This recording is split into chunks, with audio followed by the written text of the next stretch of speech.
अस्सलाम वालेकुम व्यूवर्स, मेरा नाम उस्मान अली है और आप मेरा YouTube channel maths and entertainments देख रहे हैं। व्यूवर्स, आज हम क्लास 9th का पहला चैप्टर स्टार्ट करेंगे। पहले चैप्टर की जो स्टार्टिंग है उसमें पहला चैप्टर जो है ये मैट्रिक्स के हवाले से है। तो सबसे पहले आपको ये पता होना चाहिए कि मैट्रिक होता क्या है। मैट्रिक की तारीफ़ ऊपर लिखी हुई है जो आप देख सकते हैं। तो आपको मैं आसान अल्फाज में बताता हूँ कि नंबर्स को तरतीब में लिखकर वो ब्रैकेट में डाल देने से जो शक्ल बनती है उसको मैट्रिक या कॉलब कहते हैं। मिसाल के तौर पे ये बड़ी ब्रैकेट में मैं ये नंबर लिख देता हूँ, तो ये कॉलब की एक शक्ल है। इस कॉलब को आप कोई भी नाम दे सकते हैं, कॉलब ए दे लें। और नंबर्स की जो तरतीब है वो कुछ भी हो सकती है। ये दो मुख्तलिफ़ किस्म के कॉलब मैंने बना दिए हैं, यानी नंबर्स को तरतीब में लिख के उनको ब्रैकेट में बंद कर देने से जो शक्ल बनती है उसको कॉलब कहते हैं। अब नेक्स्ट है कि कॉलब में दो मेन चीज़ें होती हैं।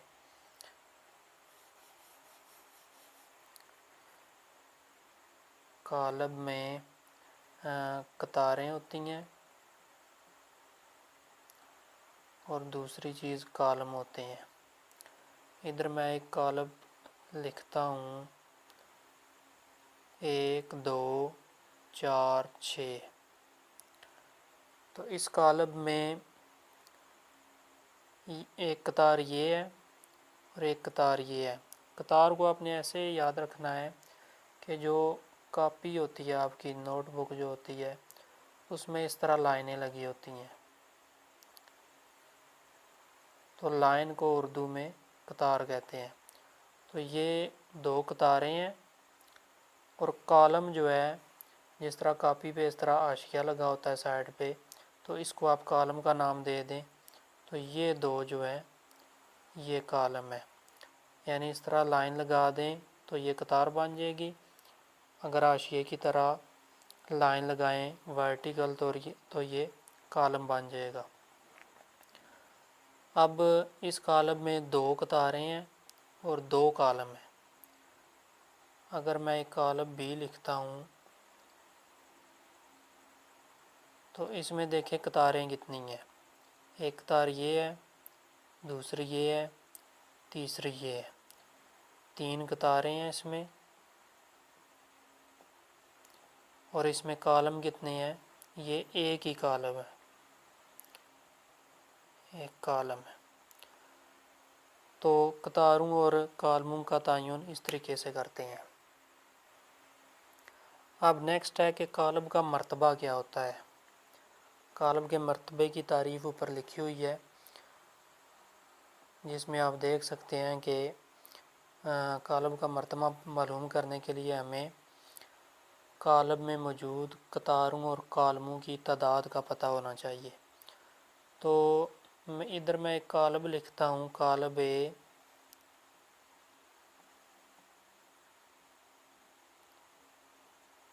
तो इसमें देखें कतारें कितनी हैं। पहले आपने कतारें देखनी है, 1 2 3। तीन कतारें हैं। इसमें कॉलम कितने हैं, 1 2, दो कॉलम है। तो इस कॉलम का मर्तबा कितना होगा, पहले कतारों की तादाद लिखनी है, फिर बाय लिखना है और फिर कॉलमों की तादाद लिख देनी है। तो ये इस कॉलम का मर्तबा होगा। इसको इंग्लिश में ऑर्डर ऑफ मैट्रिक्स कहते हैं। इधर मैं एक कॉलम और लिख लेता हूँ,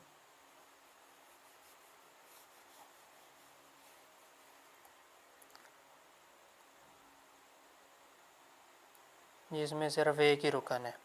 तो इसमें देखिए कतारें कितनी हैं, एक कतार है और कॉलम कितने हैं, एक ही कालम है, तो इस कालम का मर्तबा क्या होगा, 1/1। अब हम कालम के मर्तबे वाले जो सवाल हैं एक्सरसाइज 1.1, जैसा कि आपको सामने नज़र आ रही है, इसमें जो गवर्नमेंट के रिड्यूस किए गए सिलेबस के मुताबिक क्वेश्चन नंबर 1 की जूज़ नंबर सी, जी और एच करनी है। तो ये तीनों मैं इधर कालब लिख लेता हूँ, फिर इसका हम मर्तबा मालूम करते हैं। ये तीनों सवाल मैंने लिख लिए हैं, अब इनका हम बारी बारी मर्तबा मालूम करते हैं। सबसे पहले सी वाला कालब है, तो इसमें देखें कतारें कितनी हैं, एक कतार है, और कालम कितने हैं, 1 2, तो इस कालम का मर्तबा होगा 1/2। अब नेक्स्ट क्वेश्चन है, इसमें देखें कतारें कितनी हैं, 1 2 3, 3 कतारें हैं, और कालम कितने हैं, 1 2 3, 3 ही कालम है, तो इसका मर्तबा होगा 3/3।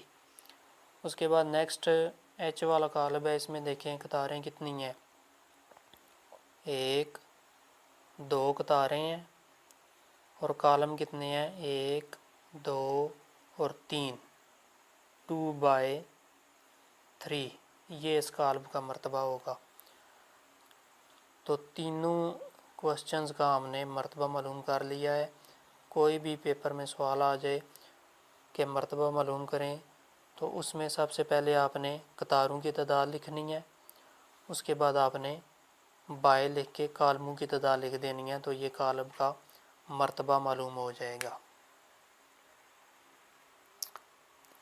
उसके बाद मसावी कालम क्या होता है,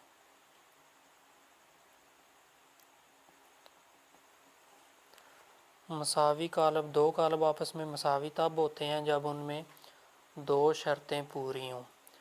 तो मिसाल के तौर पर कालम ए है 1+2 4+5, और कालम बी है 3 3 9 और 7।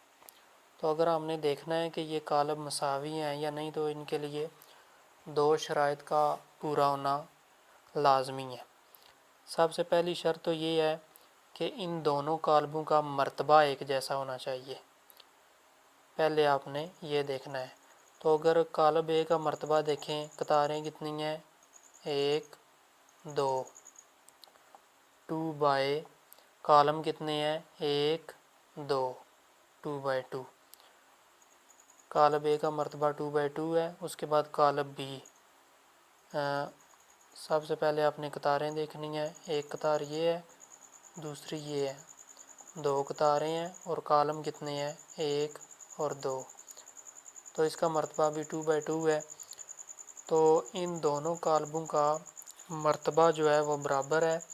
अब नेक्स्ट चीज़ आपने ये देखनी है कि इन दोनों कालमों के जो मुतनाज़रा अरकान हैं वो भी आपस में बराबर हों। मुतनाज़रा अरकान कौन से होते हैं, पहले कालम में ये सारे अरकान मैं लिखता हूँ। अब देखें ये दोनों नंबर्स के दरमियान जमा है, तो ये जमा हो सकते हैं। अगर इनको हम जमा करें, 1+2 3, इन दोनों को भी जमा कर लें, 4+5 9, ये 3 ये 7, ये कालम ए है हमारे पास, और कालम बी है 3 3 9 7। अब मुतनाज़रा अरकान का क्या मतलब है कि अगर कालम ए का पहला रुकन 3 है, तो कालम बी का जो पहला रुकन है वो इसका मुतनाज़रा रुकन है, वो भी 3 ही होना चाहिए। पहला रुकन 3 है, इसका भी पहला रुकन 3 है, इसका दूसरा रुकन 3 है, इसका दूसरा रुकन भी 3 है। कालम ए का तीसरा रुकन 9 है, बी का भी 9 है, चौथा रुकन 7 है, तो इसका भी चौथा रुकन 7 है। यानी कालमों के जो सारे अरकान हैं वो बिल्कुल दोनों कालमों के एक जैसे होने चाहिए। ये दूसरी शर्त पूरी होगी तब हम कह सकते हैं कि कॉलम ए बराबर है कॉलम बी के। पहली शर्त ये है कि दोनों कॉलमों का मर्तबा बराबर होना चाहिए, और दूसरी शर्त ये है कि इनके जो मुतनाज़रा अरकान हैं वो आपस में बराबर होने चाहिए। तो इन दोनों कॉलमों में ये दोनों शराइत पूरी होती हैं तो ये दोनों कॉलम मसावी कॉलम कहलाएंगे। हम दो कॉलम और लिखते हैं। एक कॉलम मैं लिख लेता हूँ ए बराबर है 1 2 3, और दूसरा कॉलम मैं लिख देता हूँ 1 2 3। अब पहली शर्त मर्तबा हमने देखना है, तो इस कॉलम का मर्तबा देखें कितना है। कतारों की कतारें कितनी हैं 1 2 3,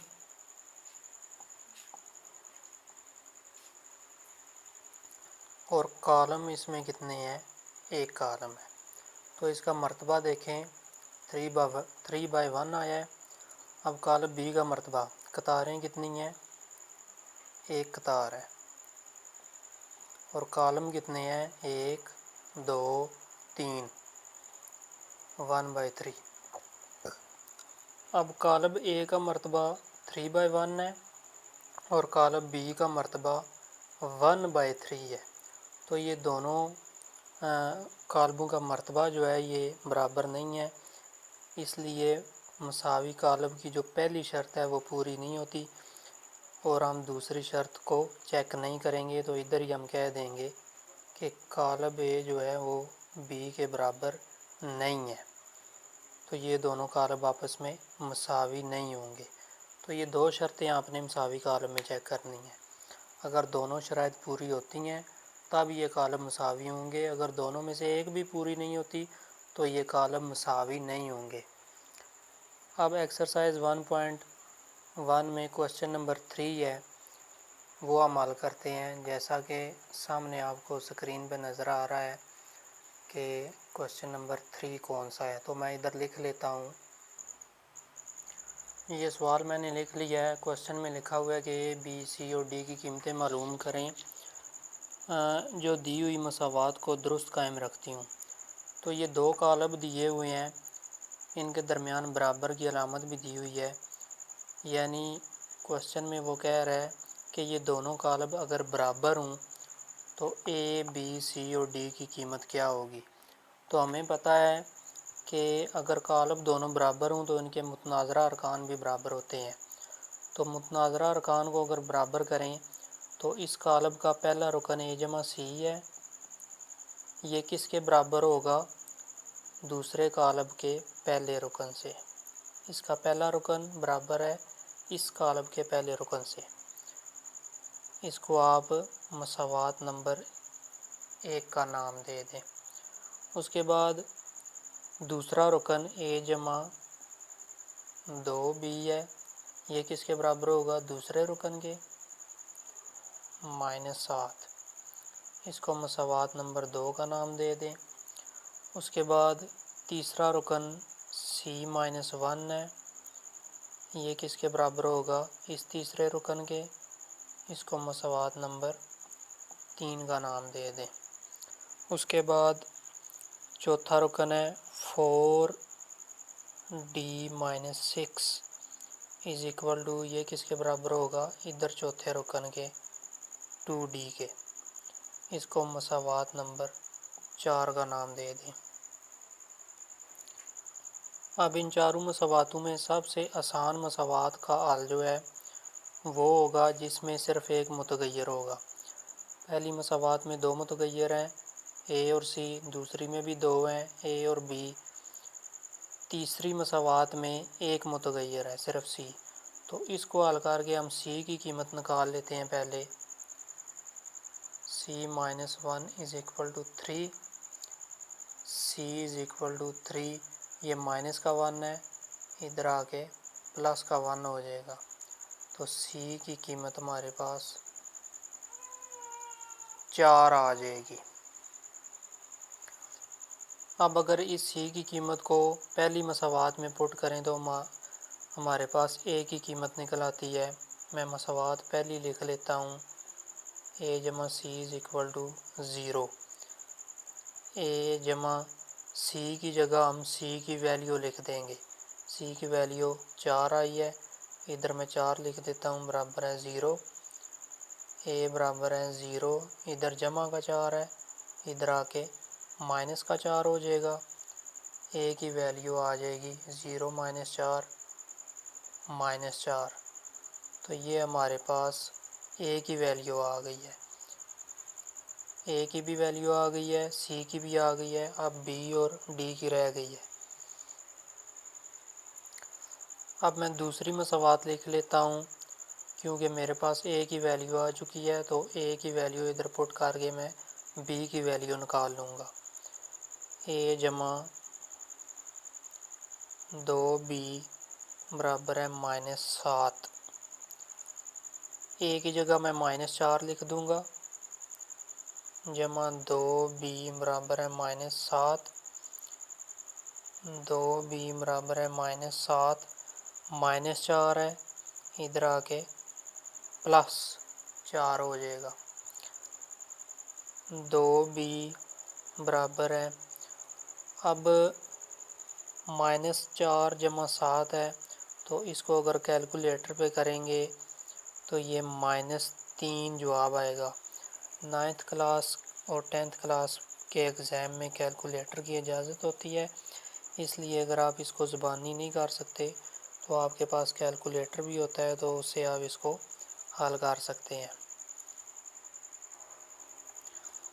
अब 2b इज़ इक्वल टू -3 है, तो हमें सिर्फ b की वैल्यू चाहिए।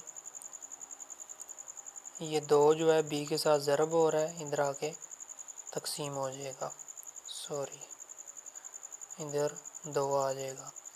तो ये हमारे पास b की वैल्यू आ गई। a की वैल्यू है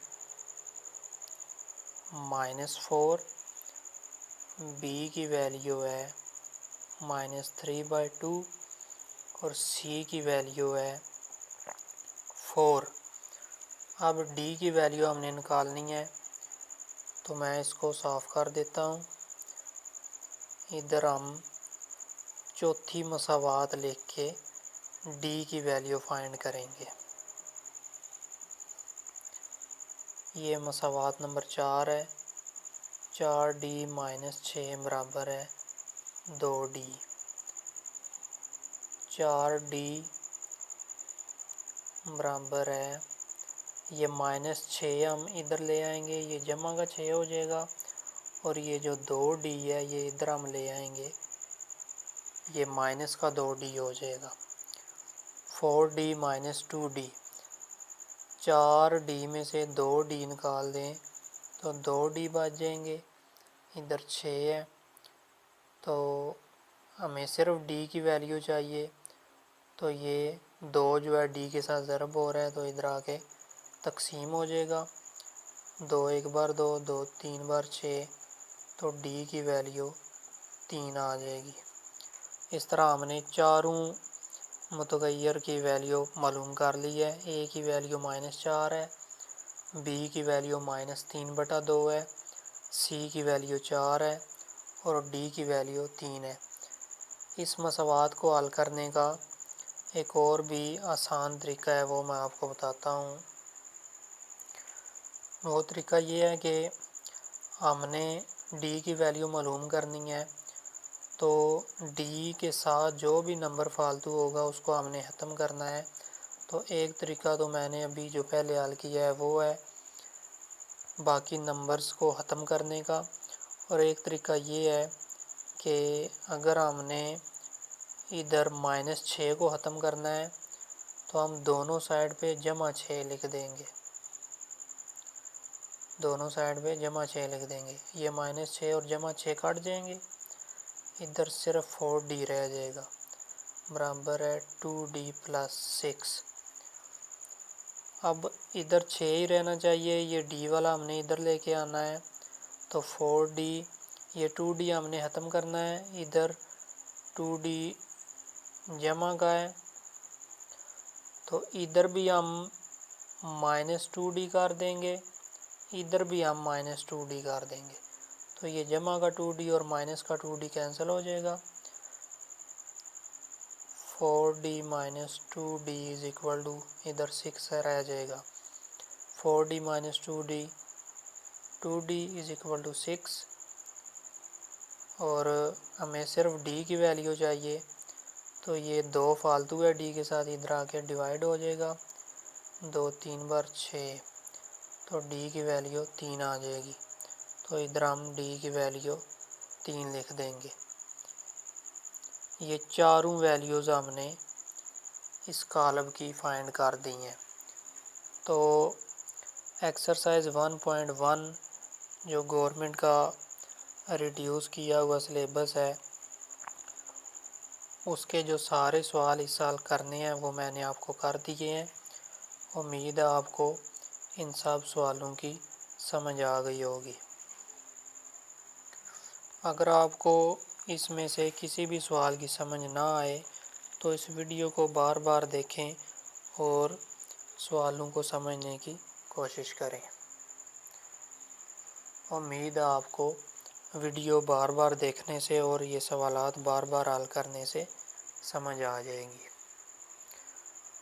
और जो सवाल करने हैं वो सामने एक्सरसाइज पे मैंने निशान भी लगा दिए हैं कि इस एक्सरसाइज में से कौन कौन से सवाल इस साल करने हैं।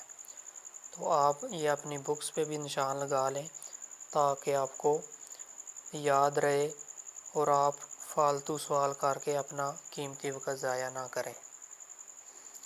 मज़ीद ये कि अगर आपने इस चैनल को सब्सक्राइब नहीं किया तो इस चैनल को सब्सक्राइब करें और साथ लगे बेल के आइकन पर क्लिक करें ताकि मज़ीद मैथ क्लास 9th और तमाम क्लासेस से रिलेटेड जो भी वीडियो मैं बना के अपलोड करूं उसका नोटिफिकेशन आप तक पहुंचता रहे और आप इन तमाम वीडियो से मुस्तफ़ीद हो सकें और अपने दोस्तों को भी इसका लिंक शेयर करें ताकि उनको भी फ़ायदा पहुंचे।